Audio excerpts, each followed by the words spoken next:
Hello বন্ধুরা, আজ সন্ধ্যেতে আমরা গেছিলাম আমাদের রহরাতে পুষ্প প্রদর্শনী দেখতে। নতুন বছরের এই পুষ্প প্রদর্শনী ২৬ বছরে পা দিল।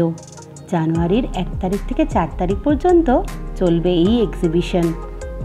ঢোকার মুখেই আমরা দেখি বনসাই আর ক্যাকটাস, তারপরে লাল, সাদা, হলুদ, গোলাপের পাহাড় ঘুরে প্রচুর চন্দ্রমল্লিকা আর ডালিয়াও দেখতে পাই।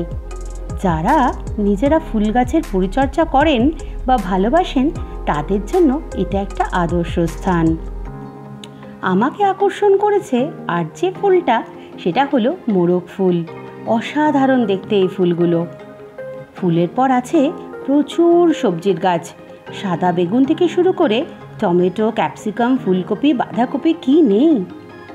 ফুল ফল দেখা তো হলো, এরপর খাওয়া দাওয়া হয়ে যাক।